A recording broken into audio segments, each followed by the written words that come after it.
Panapa tiri kuona kuti macitizens ese emunyika yeZimbabwe ava kutya nechiitiko chakuitika muHarare chamukona mapictures muchiona aiwa army ichitenderera ichipatrola aiwa the CBD yenyika yeHarare pamwe chete nemapurisa.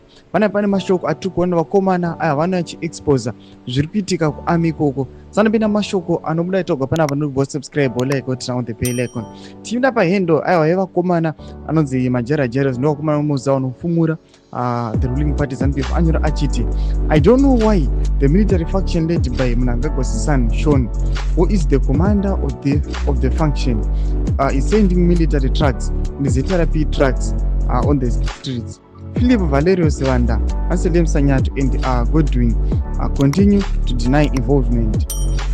Compatriots, do not be intimidated. Sapana patiri kuona kuti pane zvari kuexposa chikutisa moza kuti aiwa Sean Mnangagwa ndiye ari kutungamira the military, ndo macommanders, ndiye one of the commanders for military. Toona kuti yes apana paangauya achinyadzisa baba vake nyangwe uchiziva kuti une mwana wako apana panga kunyadzisa achirega kudeploya military achiita kuti baba vake varambe vari in power, varamba vachisteya in power. Panapa tiona ndiye ari kunzi aiwa ndiye ari kuunleasha, ndiye ari kuya achipinza army mumastreets. Patinoona kuti vamwe aiwa vakaramba vakanyarara nyava naValerio Sibanda amuwanza vachitaura vanenge vachitoziva zvavo, vachiziva their stance, vanenge vachiziva their position.